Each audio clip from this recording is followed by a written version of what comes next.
La semana pasada hablamos de esta palabra que está aquí, juzgar. Y dijimos que no es bueno juzgar y hablamos acerca de lo que significa juzgar. Y yo cité un verso que era el que desee ser obispo, buena cosa desea. Y dije que la palabra allí para obispo era más como un padre, como alguien que estaba buscando ser un padre. La palabra en el griego se aplica para las 4 personas: obispo, anciano, pastor y diácono. La misma palabra, pero de acuerdo a su ministerio se va desarrollando de diferente manera. Entonces, en el tema del obispado es más como un padre. Pero en realidad yo quise hablar acerca de Santiago 3:1, que dice: hermanos míos, no os hagáis maestro muchos de vosotros, sabiendo que recibiremos mayor condenación. Y con respecto a juzgar o con respecto a aconsejar, que es también algo que vimos la semana pasada, cuando tú aconsejas a alguien, tú estás asumiendo el papel de obispo o de pastor, ¿no? ¿Me estás entendiendo? Y al asumir el papel de obispo, de pastor, o de diácono, o de anciano, cualquiera que sea tu buena fe, Dios te lo va a tomar en cuenta de esta manera, porque ya que lo estás asumiendo, también con lo que estás haciendo, estás asumiendo la carga y la responsabilidad. Entonces dice: hermano mío, no nos hagáis consejeros, no nos hagáis pastores, no nos hagáis obispos, no nos hagáis ancianos, muchos de vosotros, sabiendo que recibiremos mayor condenación. En otras palabras, Dios está diciendo: ok, ¿piensas aconsejar? Hay requisitos para aconsejar. Gálatas 6:1 dice que primero procura ser espiritual para poder dar consejo a esa persona. Segundo, es buscar cuál es la intención de tu corazón. ¿Por qué lo voy a hacer? ¿Qué es lo que estoy buscando hacer? Y tercero, es saber que al momento de abrir la boca para dar consejo, con el consejo también cargo con la responsabilidad. Porque Dios, su ministerio prácticamente está en juego. O sea, cuando yo estoy aconsejando, o estoy juzgando, que es prácticamente lo que estábamos viendo, Dios dice: ok, si quieres entrar en el equipo de aquellos que se hacen maestros, tienes que saber que al hacerlo vas a recibir una mayor condenación si lo haces mal. ¿Entiendes el punto o no? Si lo haces mal. Porque cuando uno está aconsejando, lo está haciendo porque está buscando o pretendiendo ayudarlo o ayudarla con algo que él cree que maneja mejor. Entonces, si él cree que lo maneja mejor, se hace maestro. ¿Entiendes el punto o no? O sea, si alguien viene a mí y yo considero que ya pasé por esos caminos, yo pienso, creo, considero que ya transité por esos lugares, yo le voy a enseñar ahora a esta persona. Y en el momento que tengo esa intención de enseñar, yo ya me hice maestro. Y esa persona me va a escuchar. Y Dios dice: ok, si lo vas a hacer, hazlo de acuerdo a mi corazón, porque de no hacerlo, vas a recibir mayor condenación. O sea, hay un doble juicio para aquellos que ligeramente hacen lo que personas que capacitó Dios debe hacer. Por eso yo en mi nota puse arriba: solo alguien a quien Dios capacita puede lidiar con los asuntos encomendados. Dios capacita, Dios pone en el corazón de las personas. Yo no digo que no aconsejen a nadie. Simplemente estoy diciendo que en el momento de hacerlo, Gálatas 6:1 es tu mejor filtro, procura ser espiritual. O sea, ¿cuál es la intención de darle consejo? ¿Qué es lo que estoy buscando? ¿En qué dirección voy a ir? Y estar completamente seguro, convencido de que Dios me está enviando a hacerlo.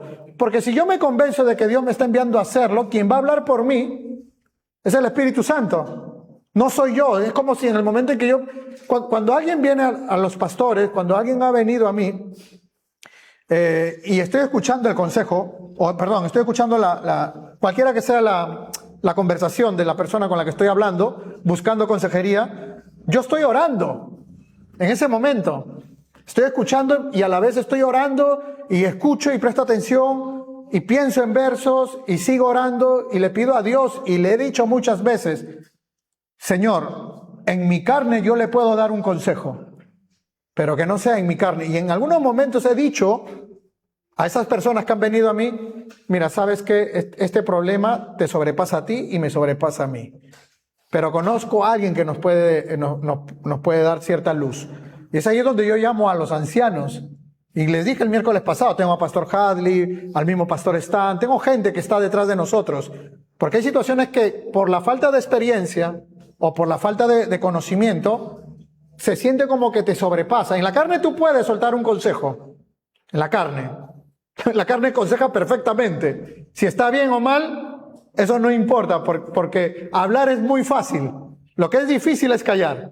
Entonces, cuando ha sucedido eso, yo no estoy buscando tampoco que la aprobación de nadie. Y creo que mis pastores nunca buscaron la aprobación de nadie. Estamos buscando dar un consejo como el Espíritu Santo lo daría. Por eso dice Gálatas 6.1, procura ser espiritual. Porque miren, este verso Santiago 3.1 te añade, te acuña una responsabilidad. Porque vas a transformar, de alguna otra manera, por decir, o usar la palabra transformar, la vida de esa oveja, sea para bien o sea para mal. ¿Entiendes eso?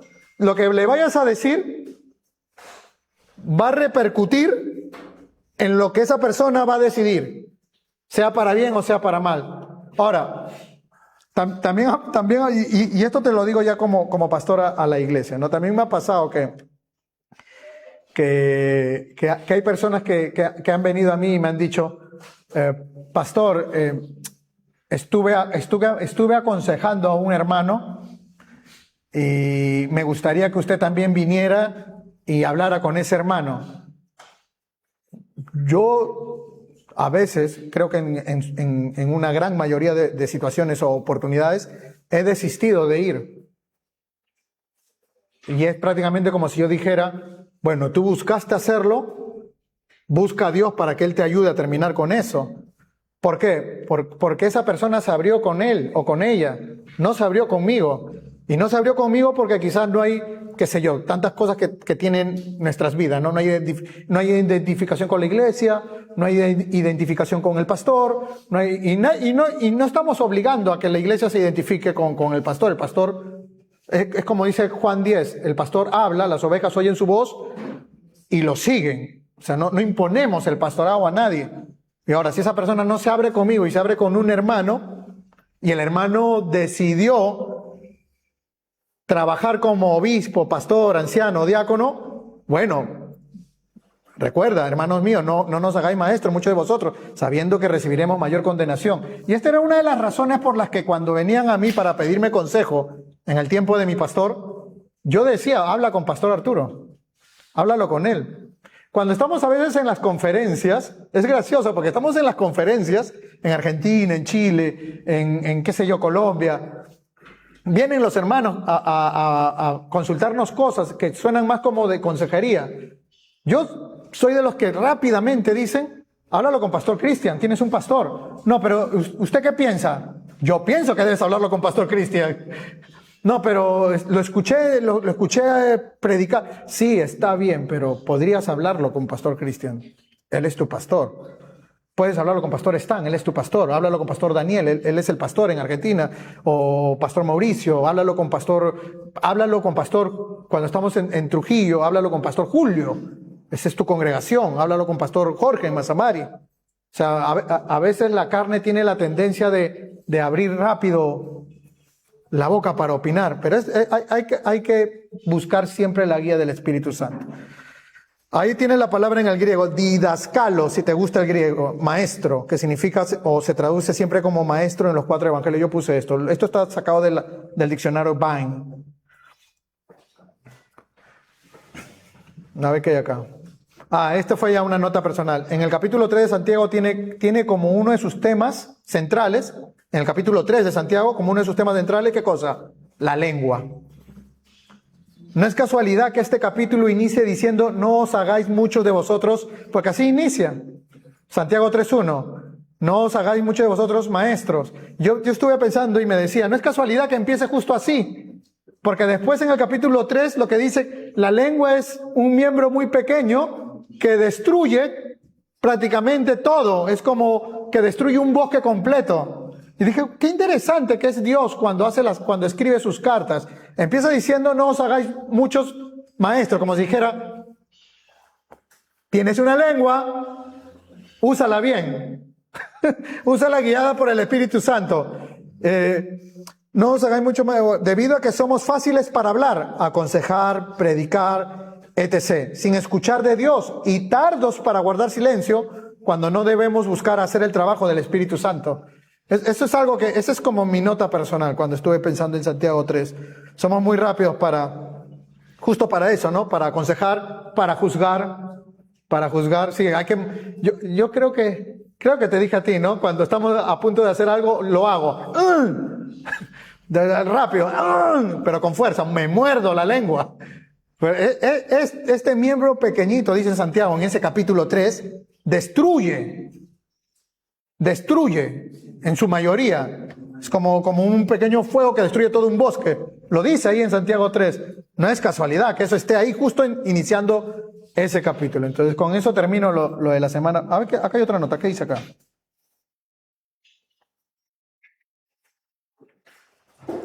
Esta es buena. ¿Quieres verlo? Ya, ok. Yo me puse acá. Analizar. Cuando tengas tiempo, analízalo. Ezequiel 3, 24, 27. A Ezequiel, siendo el profeta, Dios le mandó que enmudezca. O sea, y léelo, desde Ezequiel 3, 24 al 27, dice Dios al profeta, tú vas a hablar cuando yo te diga que hables. Después vas a estar mudo. Y lo que decía el profeta cuando Dios le permitía hablar era predicación y juicio sobre el pueblo, y después quedaba mudo. Eso es un milagro, es algo sobrenatural de parte de Dios. Pero es interesante, ¿no? Porque es un profeta y Dios le dice, mudo hasta que yo te pida que hables. Y cuando hables vas a predicar y vas a desempacar juicio para la gente, para lo que te van a escuchar. Y yo me imagino al profeta mudo, yo me estuve pensando, y de pronto ser guiado por Dios, percibir el Espíritu de Dios y hablar de parte de Dios, y después de dar todo el mensaje, mudo. Este es un milagro, es sobrenatural.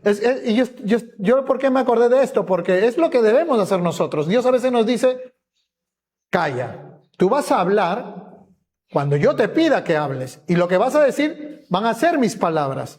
Eso nos va a evitar ser rápidos para hablar. Escuchar de Dios. Antes de hablar hay que escuchar. Tú no puedes hablar sin escuchar. ¿Tú sabes cuánto duró esa mudez? 7 años. En ese trabajo con Dios. 7 años después, pongo acá, momento en el que inició la mudez del profeta, y Ezequiel 33, 22, 7 años después, cuando recibió la voz completamente. Ahí están los versos. O sea, después de 7 años, Dios le dice, ok, te libro de lo que pactamos en Ezequiel 3, 24, 27. La liberación de su voz marcó un cambio total en su ministerio. Durante los 7 años de mudez, sus pocos mensajes se enfocaron en advertencias, juicios y castigos eminentes. Una vez que recuperó el habla por completo, Ezequiel comenzó una etapa de predicación libre enfocada en el consuelo, la restauración y la esperanza para el pueblo exiliado. O sea, hasta la prédica cambió. Como la famosa visión del Valle de los Huesos Secos, que es cuando ya Ezequiel está hablando, ya por completo. ¿Te das cuenta que nuestro hablar debe estar guiado por Dios? Y a veces somos como muy ligeros para ni siquiera preguntarle a Dios para ver si lo que voy a hacer proviene de Él. No, hablo, aconsejo, predico, digo, y quizás Dios me ha dicho, hey, enmudece. Y a veces nosotros sentimos como, ok, pero Dios, yo tengo una palabra de edificación para esa persona y la necesito. Y Dios dice, no, enmudece. Y lo voy a hacer. Te conté la experiencia que Pastor Stan tuvo con respecto a este tema. Él no comentó en Argentina esto.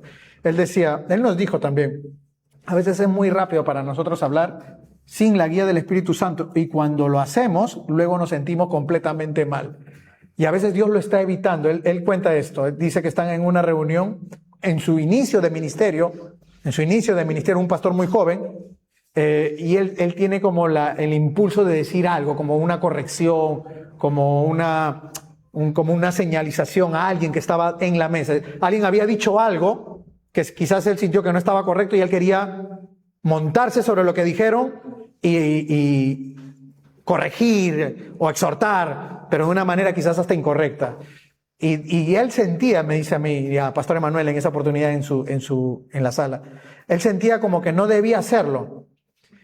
Y igual dijo, ok, voy a esperar que hable esta persona y después de esta persona lo tengo que decir. Y estuvo a punto de decirlo e interrumpió a otra persona de acá, dice él. Entonces, y decía, ay, qué pesada. Bueno, voy a esperar que termine de hablar esta persona, pero que termine rápido y lo voy a decir porque se lo tengo que decir. Y está a punto de decirlo y habla otra persona y él decía, era como si Dios me dijera que no lo hiciera. Y yo le pregunté, o creo que Pastor Emanuel le preguntó, ¿y en qué termina? Que esperó que terminara la persona para hablar y habló él. Y cuando lo dijo, su espíritu se contristó. Eso es lo que produce. El espíritu se contrista porque no era de Dios. Era Dios diciendo, enmudece, no hables. Y es como yo le digo a Juan, a veces hay que... pero con fuerza, hasta que sangre la lengua. No que te la mutiles, pero sí.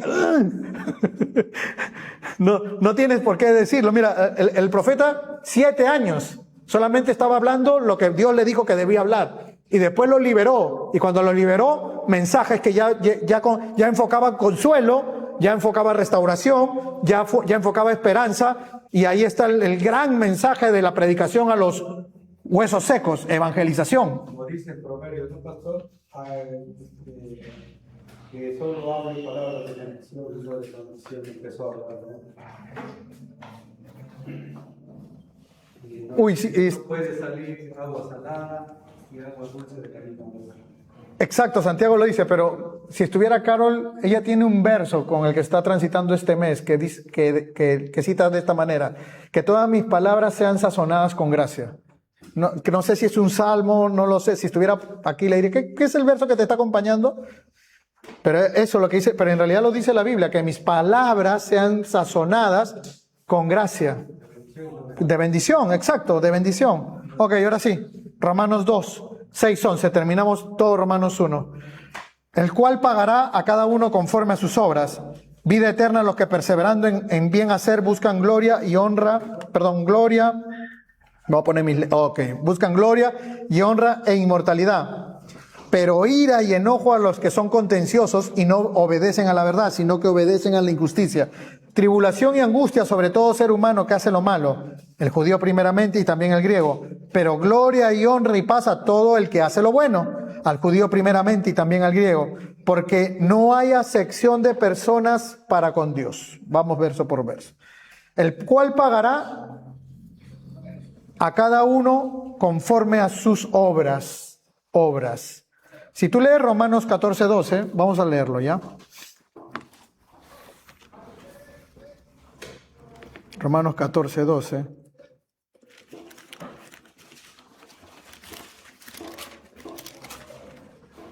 Romanos 14, 12 dice, de modo que cada uno de nosotros dará a Dios cuenta de sí mismo.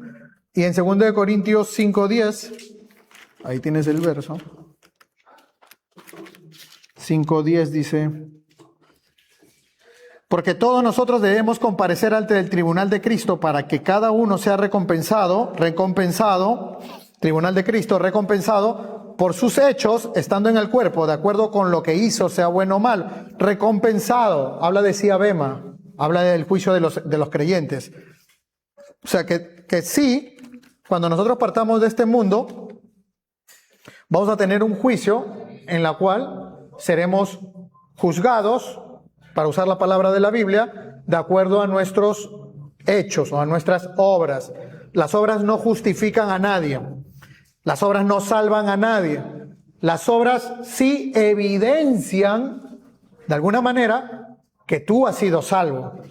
Para empezar por allí. ¿Entiendes el punto o no? Las obras no salvan a nadie. No existe una sola persona que haya sido salvo por obras. Ni existirá. La obra evidencia que efectivamente el Espíritu Santo habita en ti. Cuando nosotros hablamos de obras, nosotros estamos hablando de frutos, de pasos de fe. Déjame ver si lo apunté. Acá lo tengo. En Gálatas 2, 16, 21, dice, nadie es justificado por las obras de la ley. ¿Verdad o no? Nadie es justificado por las obras de la ley. Nadie es salvo por las obras de la ley. ¿Ok? Yo puse mis dos cortinas. Obras humanas, bueno, nosotros conocemos. Escúchame, estuve pensando esto en el camino. Nosotros debemos entender esto.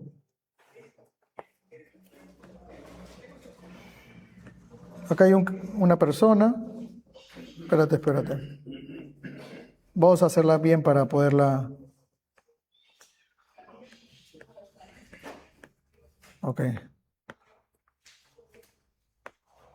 Ahí está, 2, 3. Ok, ahí tienes 3 personas. ¿Listos? Nosotros tenemos esto como un conocimiento bíblico, como un conocimiento estudiado. Están las personas... ok. Están los inconversos, que serían los que no han conocido a Cristo, ¿sí o no? ¿Ok?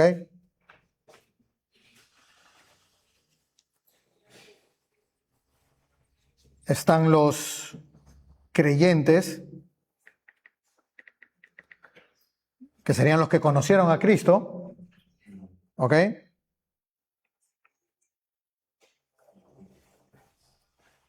Y están los creyentes inmaduros.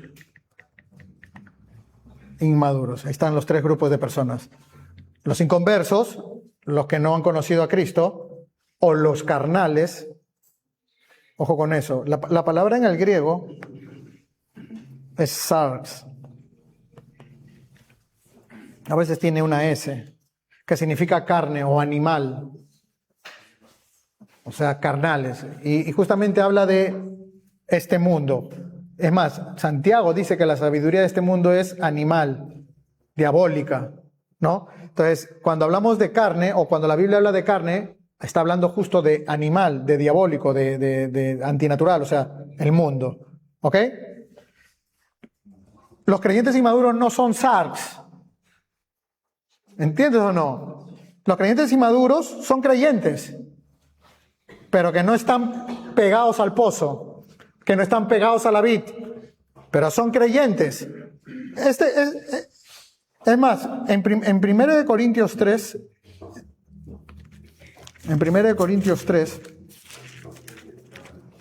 dice, así que yo, hermanos, no pude hablarle como a espirituales, o sea, no pude hablarle como a quienes, como a creyentes, como acá, este grupo. Espérate un rato. Oh, no te vayas. ¿Qué pasa? Ah, es que está acá grabando. Espera. Chao. Espirituales. No pude hablarle como a espirituales, sino como a carnales. Lo que Pablo está diciendo es esto. No les pude hablar como a creyentes, sino como a gente del mundo, porque se están comportando como gente del mundo. La palabra que está usando aquí es sarquicos, o sea, que deriva de esta palabra.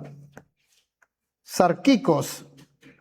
Lo que Pablo está diciendo, ok, no les puedo hablar como a creyentes, porque se están comportando más como si no fueran creyentes, como a carnales, como inconversos. La traducción parafraseada sería, así que yo, hermanos, hablándole a la iglesia, hermanos, él considera su audiencia creyentes, si no, no usaría esa palabra allí, con peso. Así que yo, hermanos, en Cristo, hermanos, no puedo hablarles como creyentes, sino como a inconversos. ¿Cómo les hablo? Porque ustedes y si tú te das cuenta, la carta de Corinto dicta mucho de cómo se comportaban, ¿no? Entonces, él está como pensando y diciendo, pero si tú al acostarte con la mujer de tu padre, no eres tan diferente a un inconverso. Si tú al violentar la Santa Cena, porque vienes en glotonería y te comes todo y te tomas todo, no eres tan diferente como un inconverso. Porque miren, te hago la pregunta. Un creyente maduro, ni maduro, ¿ah? ¿Se comporta igual que un inconverso? Claro que sí. Claro que sí. Y el miércoles pasado lo dijimos. Un creyente puede tener lo que tiene la lista de Romanos 1. Celos, envidias. Un creyente puede tener celos, envidias, pleitos, discusión con sus padres. Puede tener, porque dentro de él sí está todavía y opera todavía la carne. Está dentro de él. Entonces, por eso que Pablo no puede distinguir. Él dice, ok, yo soy consciente que dentro de una iglesia hay trigo y hay cizaña. Pero no puedo distinguir y no les puedo hablar como debería hablarles, como espirituales, como creyentes, porque yo veo que el comportamiento de todos ustedes es igual como si le estuviera viendo afuera. Porque ustedes, en lugar de tratar esos asuntos entre ustedes y con un líder espiritual, lo llevan todo a juicio como si fueran del mundo, y ustedes no son del mundo. Entonces Pablo empieza el capítulo 3 hacia adelante de esta manera, los está exhortando, le dice, no los está descalificando, no está diciendo que son inconversos, lo que está diciendo es, ustedes se comportan como inconversos, pero no lo son. Quiero que reaccionen, recapaciten. Y justamente gracias a cómo inicia la carta, luego él ve la restauración de ese muchacho, al menos de ese muchacho que se acostaba con la mujer de su padre.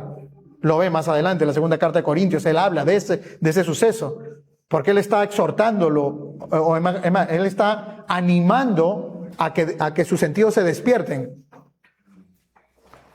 Mira esto de acá. Mira 1 Corintios, o 2 Corintios 13 creo que es. Déjame ver esto. 2 Corintios 13.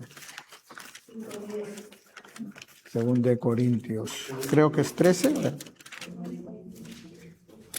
A ver. O 1 Corintios 13. Creo que lo he apuntado acá. Déjame ver si lo he apuntado.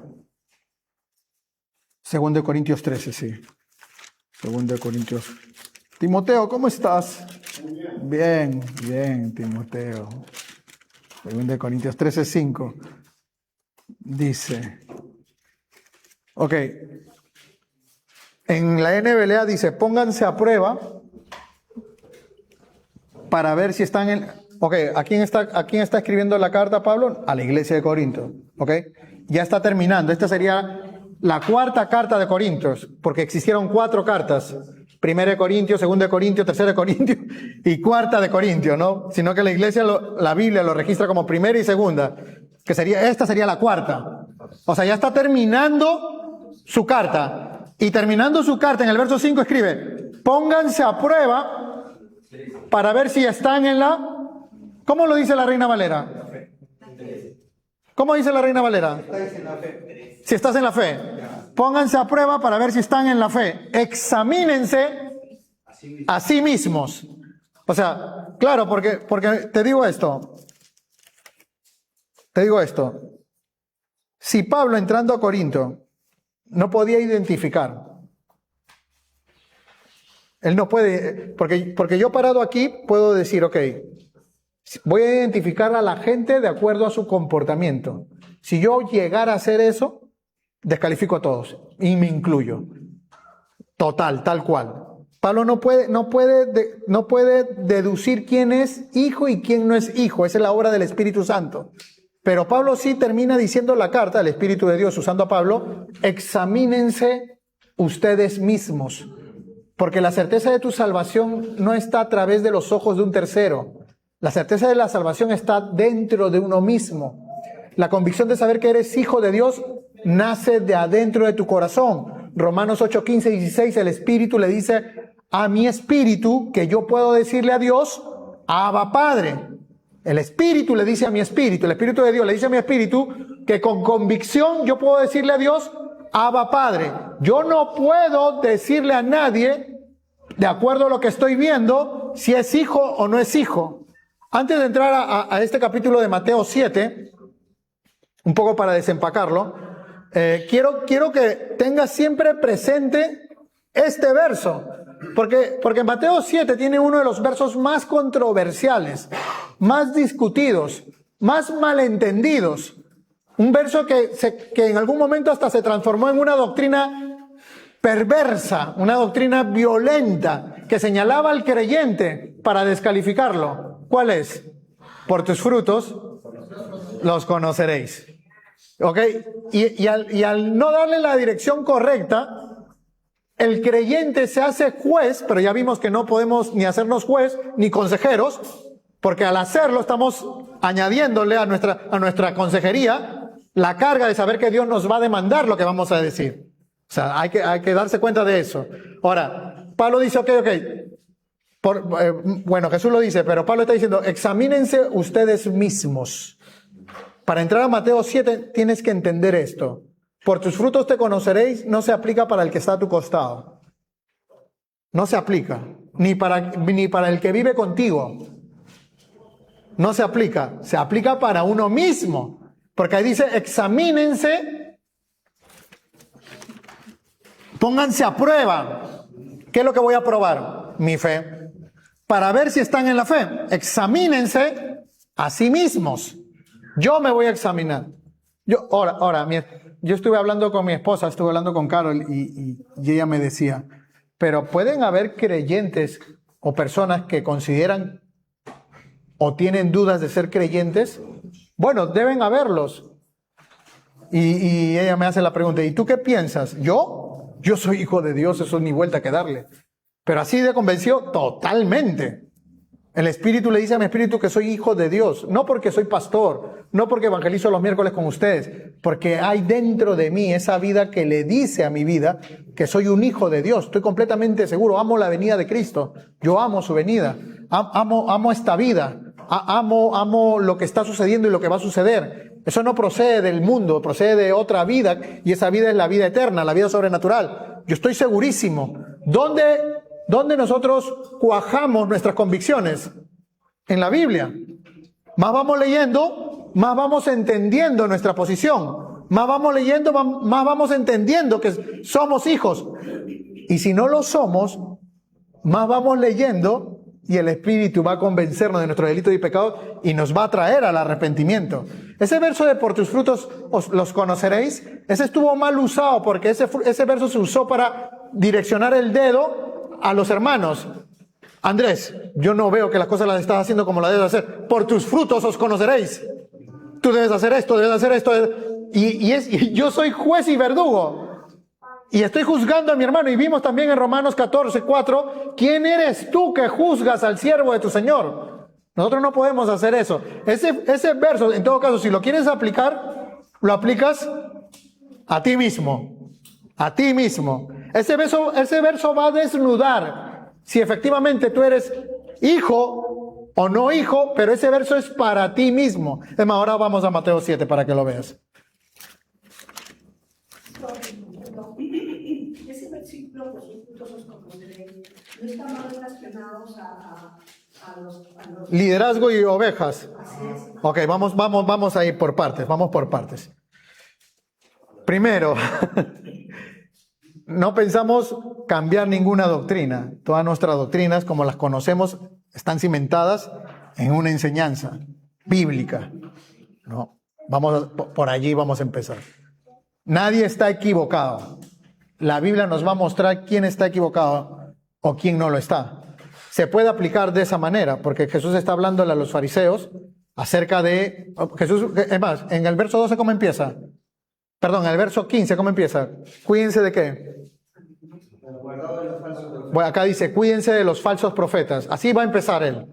Así empieza Jesús, cuídense de los falsos profetas. Ahora, vamos a dibujar acá un profeta.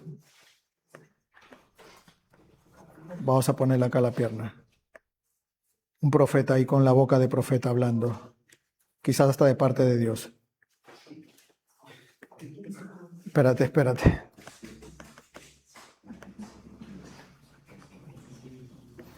Tiene sus pergaminos. Ahí está. Seguro tiene pergaminos. Y él dice que habla de parte de Dios, porque si es un falso profeta, no está hablando de falso profeta. Ok, vamos a para adelante. Cuídense de los falsos profetas que vienen a ustedes con vestidos de ovejas. ¿Este es el verso? No. Sí, ¿no? Ok. Sí, cuídense de los falsos profetas que vienen a ustedes con vestidos de ovejas, pero por dentro son lobos rapaces. En otras palabras, están muertos. Por sus frutos los conocerán. Ahí va la primera. ¿Acaso se recogen? Y ahí dice, ¿acaso se recogen uvas de los espinos o higos de los cardos? ¿Se recogen? No, esa es la respuesta. No. Así todo árbol bueno, si es un árbol bueno, da buenos frutos. Pero el árbol malo da malos frutos. Ok, si este es un falso profeta, vamos a hacer el árbol. Si este es un falso profeta, ahí está mi árbol. ¿Qué fruto va a producir? ¿Bueno o malo? Malo. Fruto malo. Todo árbol que no da buen fruto es cortado y echado al fuego. Claro, ese es el destino final de estas personas. Así que por sus frutos los conocerán. Así que por sus frutos los conocerán. Verso 21 dice, no todo el que me dice Señor, Señor. Estos falsos profetas proclamaban eso. Señor, Señor. Somos hijos de Abraham. No todo el que me dice Señor, Señor entrará en el reino de los cielos, sino el que hace la voluntad de mi Padre que está en los cielos. Muchos me dirán en aquel día, Señor, Señor, no profetizamos, no predicamos en tu nombre, y en tu nombre echamos fuera demonios, y en tu nombre hicimos muchos milagros. O sea, quiere decir que un falso profeta, dentro de todo el grupo, ¿no? Dice muchos, no se sabe cuántos malos profetas o malos predicadores, profecía, proclamar, la palabra en el griego, proclamar, declamar, en sus tres significados, muchos pastores, muchos predicadores, me dirán, no predicamos en tu nombre, y en tu nombre echamos fuera demonios, y en tu nombre hicimos muchos milagros. Quiere decir que estas personas pueden hacer esta clase de cosas. Entonces yo les diré, jamás los conocí. Y si Jesús dice, jamás los conocí, quiere decir que nunca fueron hijos. Porque no los conoció como hijos, como tales. Ni ellos tampoco conocieron a Dios. Son gente o persona que creía conocer a Dios. Ahora, pastor, ¿pero una persona puede hacer esto?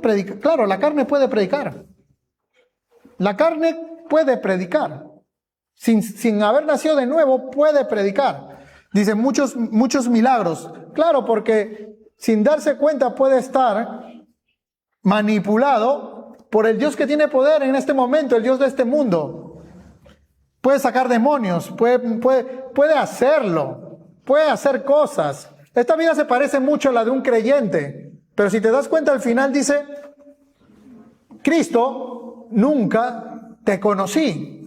O sea, no dice, te conocí el día que me aceptaste, hiciste algo que no debiste hacer y te despojé de mi gracia. No. Lo dice como tal, nunca. Así, en toda su gloria, esas personas van a llegar a Él y Cristo les va a decir, nunca los conocí. Pero Dios, ¿cómo es que dices que nunca nos has conocido? Yo iba a la iglesia. Nosotros predicábamos, nosotros íbamos a los evangelismos, nosotros ayudábamos, nosotros hicimos cosas en tu nombre. Es más, hay 3, 4 iglesias porque nosotros estuvimos en el equipo. Y Dios dice, ok, nunca los conocí. Nunca fue hijo. Ese es un problema de una falsa fe o de un falso arrepentimiento. Hay personas, y lo dije hace un domingo 2, hay personas que creen que son creyentes porque quizás están haciendo cosas que hacen los demás creyentes, pero en realidad no lo son. No lo son, y el tiempo les demostrará. La CIA vema para los creyentes y el juicio final para los inconversos. Cuando ellos abran los ojos, no se van a encontrar en la diadema, se van a encontrar en el trono blanco, donde los dos libros se abrirán. Y esa persona va a decir, pero ¿yo qué hago acá? Bueno, nunca te conocí. No, pero ¿cómo? Un día yo fui a una iglesia y ese día empezó mi cristianismo. No, nunca te conocí. No, alguien dijo que yo tenía que hacer esto y lo hicimos y ese día empezó mi cristianismo. No, nunca te conocí. No, pero yo he hecho un montón de cosas en tu nombre. Nunca te conocí, porque para que tú evites el juicio del trono blanco, solamente tienes que hacer una sola cosa: aceptar a Cristo como tu Salvador personal, porque a todo aquel que cree en Él tiene vida eterna, pero al que no ha creído, condenación. Entonces, todo se trata de la persona, si ha creído o no. Esa persona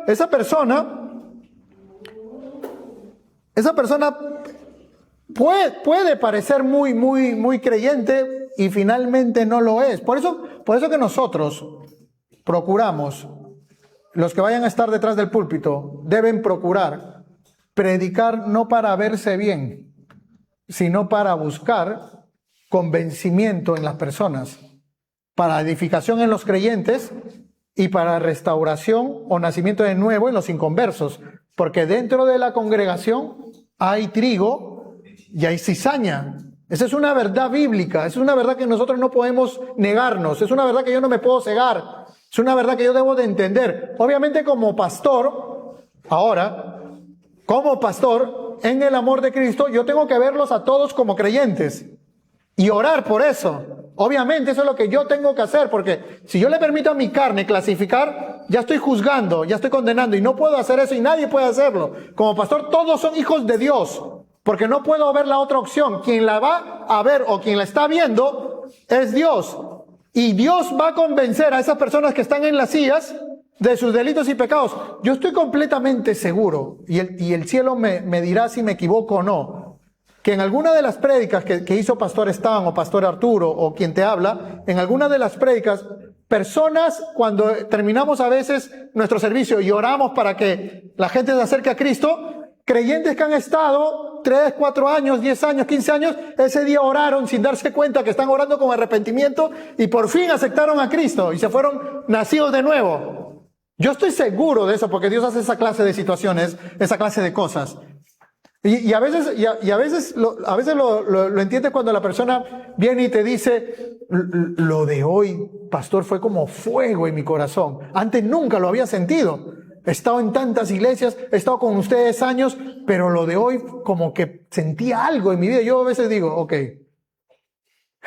quizás nació de nuevo y no lo sé, Dios lo sabe, ¿qué pasó?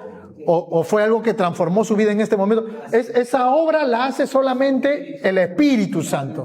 El Espíritu Santo. De delitos y pecados. La predicación. Santifícalos en tu verdad. Tu palabra es verdad. Santifícalos. ¿Qué quiere decir? Apártalos, sepáralos, selecciónalos, elígelos.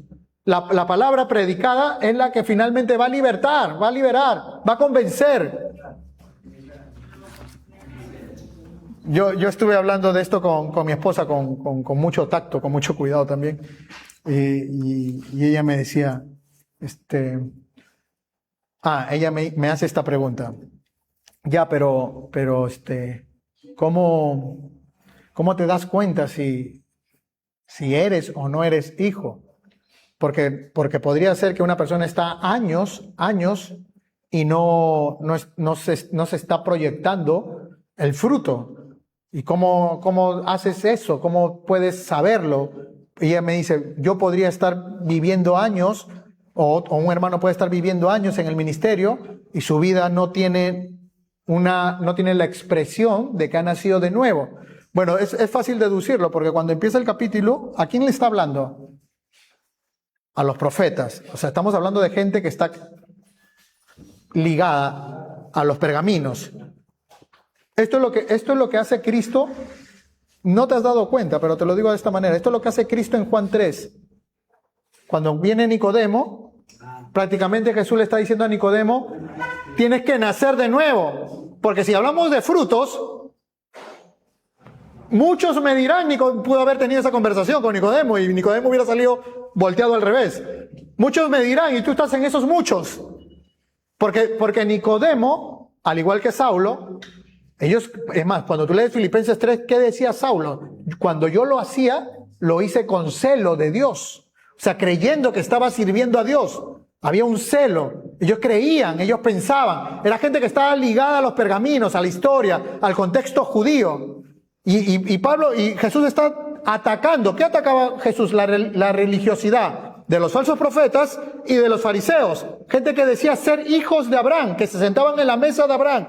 Pero Jesús decía, no, algunos creen que se sentarán en la mesa de Abraham, pero ninguno de ustedes está allí. Vendrán de afuera muchas personas y se sentarán en los lugares que a ustedes le pertenecen. Entonces, Jesús estuvo atacando esa falsa religiosidad, ese falso, en este tiempo sería ese falso cristianismo, ese falso yo creo en Dios y en realidad no has creído, ese falso catolicismo ortodoxo radical. Jesús no está atacando creyentes inmaduros. ¿Escuchaste al pastor Stan ahora último el domingo, el pábilo que humea? Dios no apaga el pábilo que humea. Ese es un creyente inmaduro. ¿Sabes? Y en realidad yo lo conozco como pabilo. Él dice pábilo, pero para mí es pabilo. ¿Sabes qué es un pabilo? Reventabas cohetes cuando eras niño, usabas tu pabilo y prendías la mecha y corrías. Pero cuando está humeando es que quiere decir que se va a apagar y tienes que... ¿no? Y limpiarle el pabilo y volver a los cohetes. Entonces, lo que dice ese capítulo de Isaías, dice el pábilo que humea, o sea, está a punto de apagarse y Dios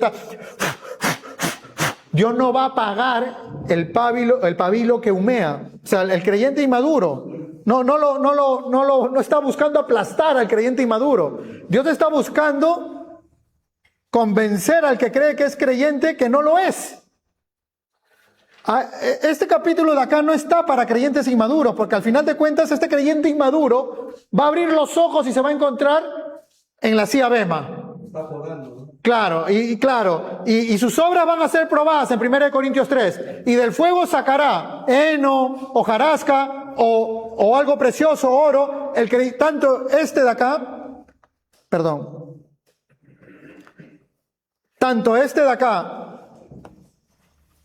me gustan esta línea. Tanto este de acá como este de acá se van a encontrar en la Sia Bema. Los dos van a pasar por los juicios, por el juicio de honra, por el juicio de declarar el nombre, por el juicio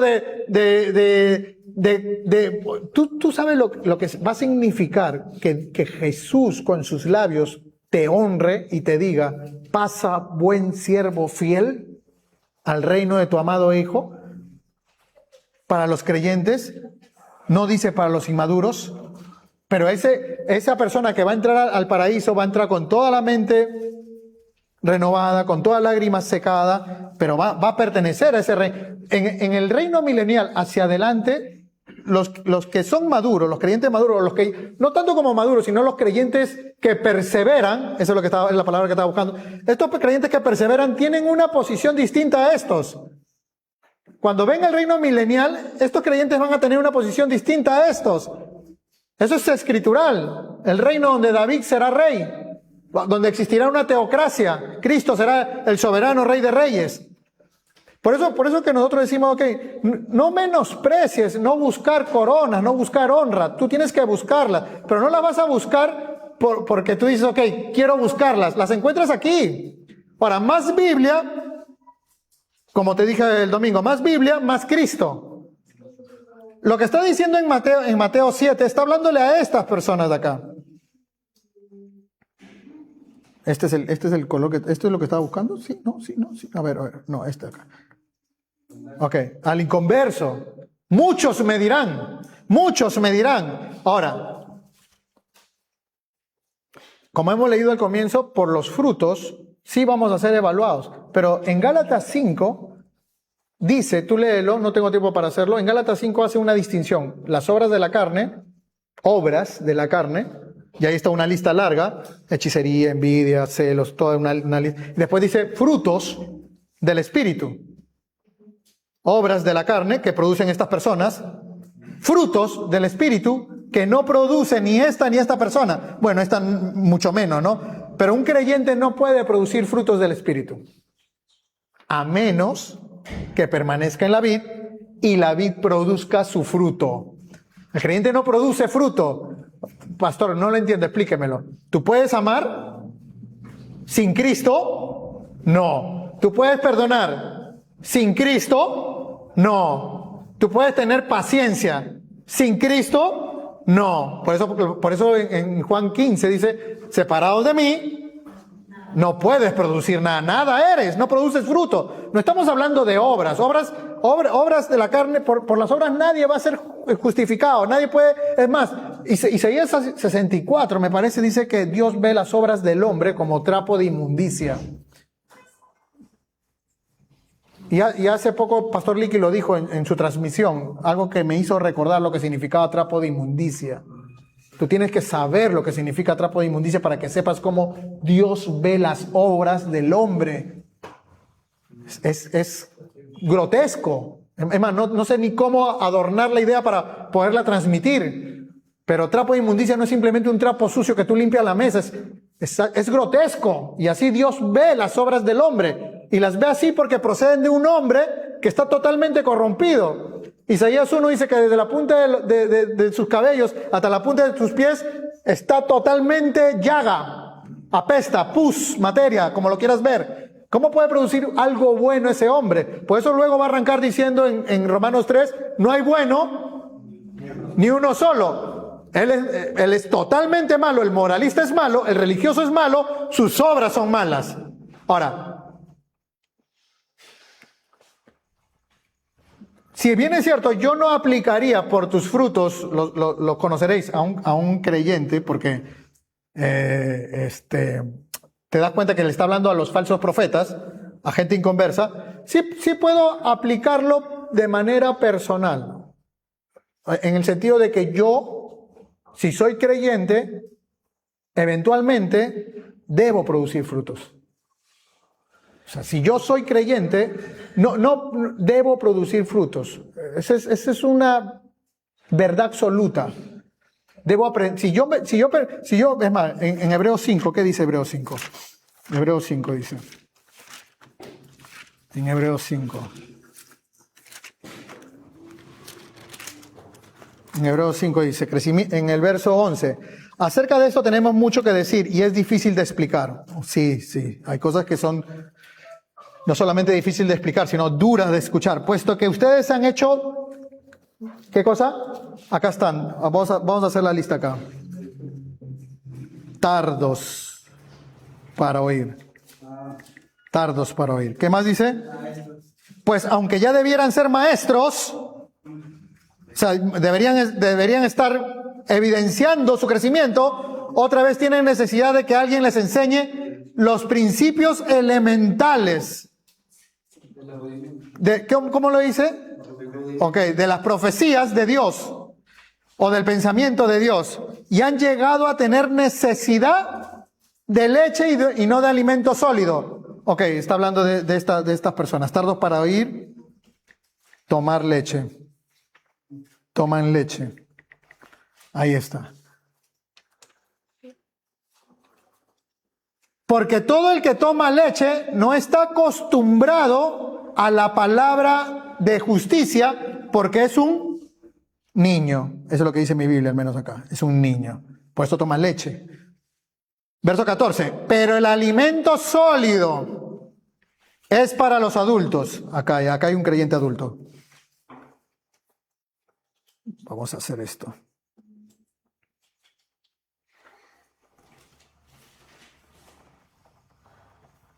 Alimento sólido. No dice leche. Alimento sólido. Para el creyente adulto. Los cuales por la práctica de comer alimento sólido tienen los sentidos ejercitados para discernir el bien y el mal. Acá ya no está hablando de inconversos. Acá está hablando de creyentes adultos y creyentes niños. ¿Cuál es la característica del creyente niño? Que toma leche, que significa las bases bíblicas. Las 7 pisadas de fe, que nosotros teníamos un curso con el que iniciábamos nuestro cristianismo, 7 pisadas de fe. Tienen 30 años en la iglesia y siguen tomando 7 pisadas de fe por 30ª vez. Pero dice que el creyente adulto come alimento sólido. Y dice que al comer alimento sólido, la práctica le permite a ese creyente discernir lo que está bien y lo que está mal. ¿Sabe qué significa discernir? Juzgar. En el griego habla de juzgar, pero con la mente de Cristo. Está hablando de discernir, es eso, justo. Tú lo buscas en el diccionario Vine o en el Strong, dice juzgar. No tiene más significado, juzgar con la mente de Cristo. Claro, ¿cómo no vas a juzgar con la mente de Cristo? Que la tienes. 1 Corintios 2:16 dice que tenemos la mente de Cristo. Si estás comiendo alimento sólido, la leche es para tus primeros comienzos. Ya estás creciendo. Ya tú sabes que no vas a perder tu salvación. Tú sabes qué sé yo, qué doctrina básica, bueno, no hay doctrinas básicas en la Biblia, pero qué doctrina aprendiste al comienzo de tu cristianismo que hoy por hoy la has entendido perfectamente. La salvación no se puede perder. No hay un doble espíritu, hay un espíritu. Por un solo espíritu fuimos bautizados. No hay condenación para los que están en Cristo Jesús. Cuando una persona viene a este ministerio, inicia con esas verdades. No hay condenación, Dios no te condena, el Padre no te condena, el Espíritu no te condena. Y estamos enseñando una y otra vez, Pablo lo dijo, Pedro lo repite, no nos es gravoso decirlo una y otra vez. Hay que decirlo porque hay que aprenderlo, porque eso es leche espiritual. Ya cuando tú dices, ok, estoy totalmente seguro que Dios no me condena, Señor, he fallado, quiero hacer lo bueno, sin embargo hago lo malo. Perdóname, porque estás viviendo en el rebote de la compasión. Tú dices, ok, ¿qué más continúa eso? ¿Qué más sigue? Ya entiendo las doctrinas básicas. Bueno, Dios dice, ok, como el profeta, ¿no? Entra a la orilla, que el agua te llega hasta los tobillos. Esa es la doctrina básica. Sumérgete mucho más, que el agua te llega hasta la cintura. Ya estás creciendo. Sumérgete mucho más y el agua te va a llevar. El espíritu que te lleve. No se puede tratar con hermanos, por ejemplo, acerca de doctrinas. Te vuelvo a repetir, no hay pesadas, ni grandes, ni pequeñas, sino doctrinas con más cuerpo, si no están preparados, si no tienen discernimiento. Por ejemplo, la doctrina de la predestinación, como la doctrina del libre albedrío, si las llegas a entender, o si las llegamos a entender en conjunto, en grupo, te transforman la vida, el saber que Dios está en control de absolutamente todo, como lo vimos en la línea de Abraham. Esa línea de Abraham, yo no lo dije el domingo, te lo digo hoy, para que me puedas entender. Esa línea de Abraham, arriba debí haber puesto predestinación, o control total de Dios, porque Dios, a pesar de lo que Abraham estuvo haciendo, o hizo, o dejó de hacer, llegó hasta el final, porque Dios tiene que cumplir con su misión. Es la misión de Dios, el pacto de Dios, la promesa de Dios, el juramento de Dios, que usa hombres imperfectos como nosotros, sin violentar su libre albedrío. ¿Te das cuenta? Dos doctrinas, ¿cómo se combinan? La soberanía de Dios, el libre albedrío de Abraham. Pastor, pero como que no lo entiendo, como que está difícil, porque usted está haciendo como una suma, restra, división y lo eleva al cubo. Ok. Tiempo al tiempo, sigue viniendo. Sigamos creciendo, sigamos aprendiendo. Estamos todos, incluyéndome, todavía tomando leche. Pero ya llega un momento que te cansas de la leche. O sea, ya pues crece. Comes algo sólido.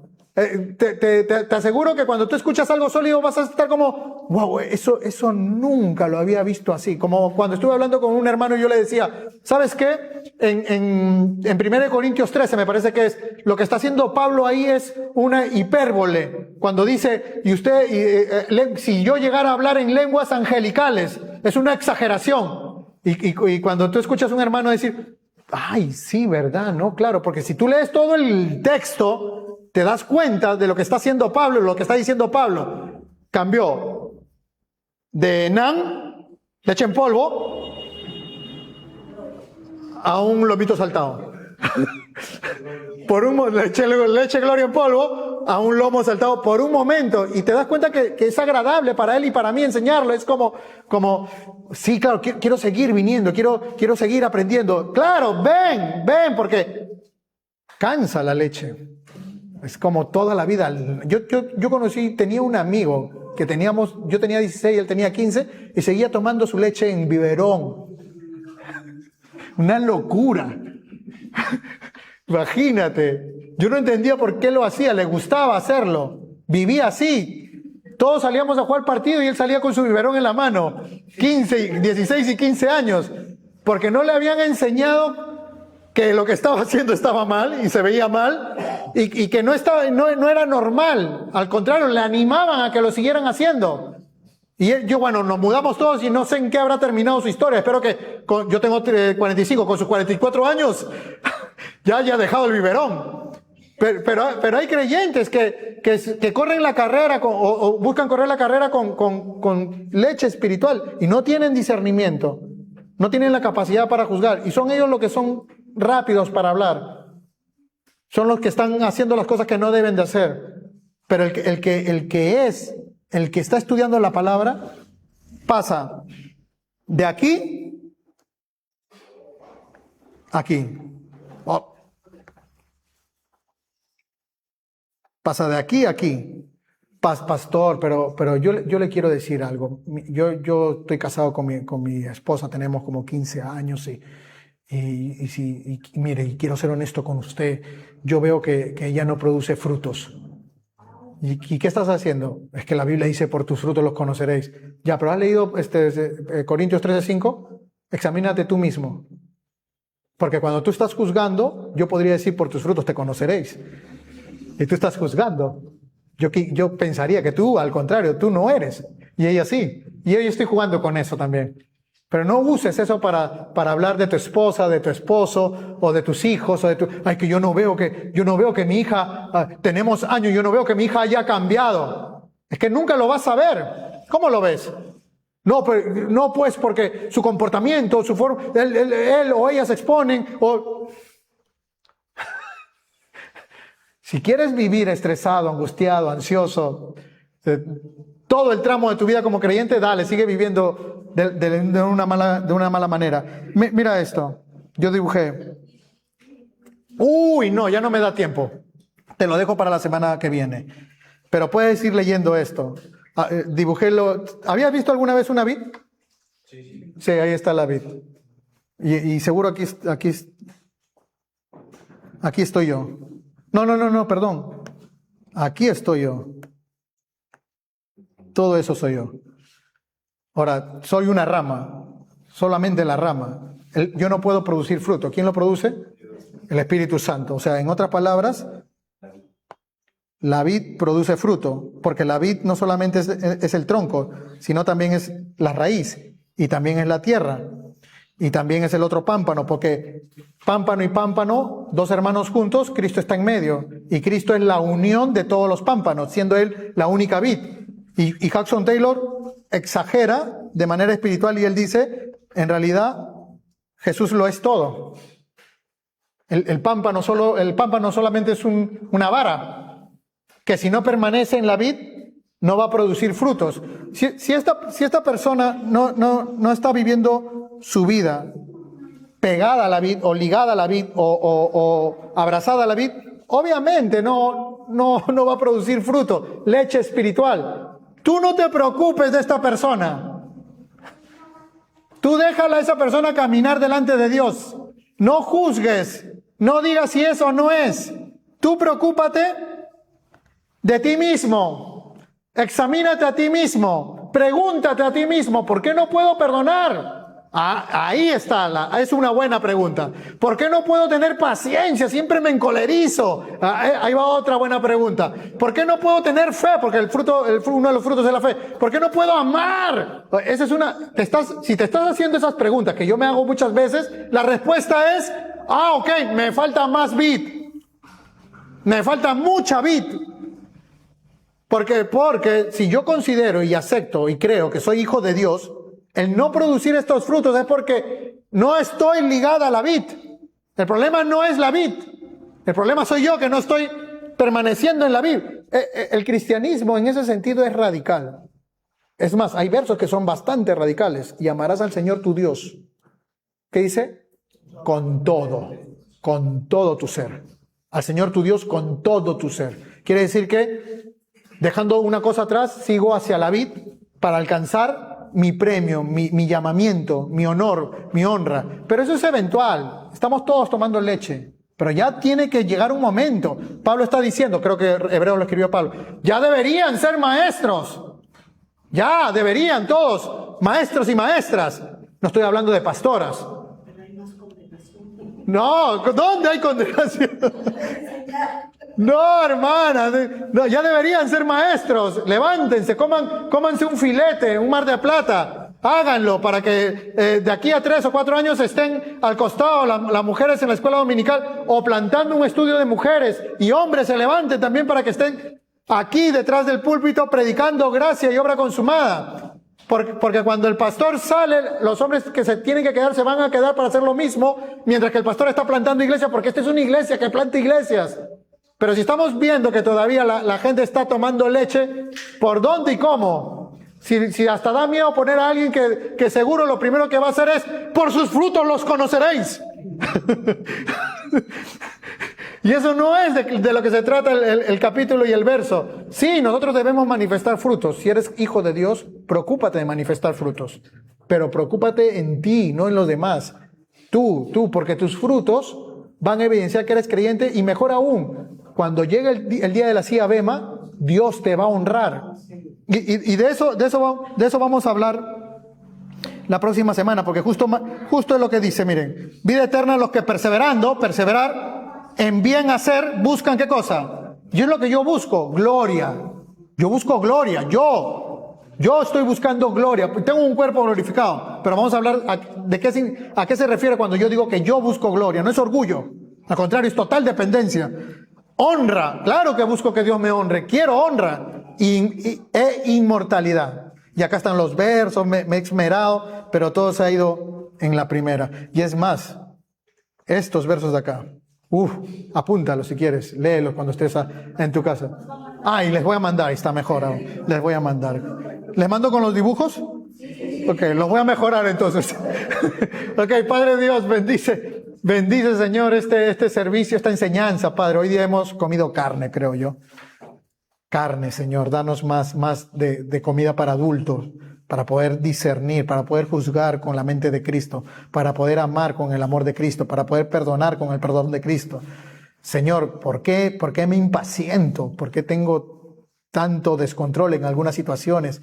¿Por qué me inquieto? ¿Por qué no muestro amor? ¿Por qué no muestro perdón? Señor, la respuesta es sencilla, no estoy ligado a la vid.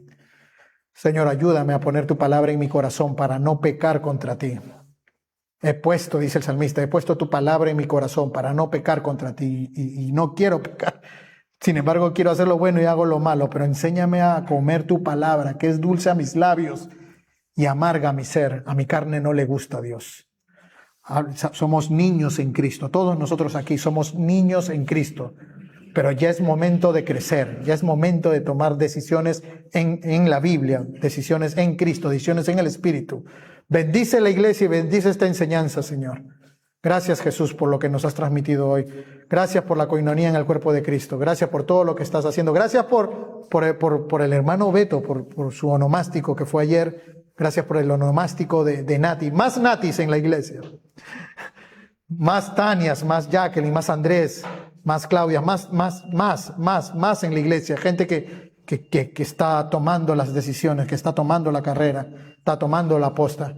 Bendice a tu iglesia. Gracias por la vida de Timoteo que nos está visitando.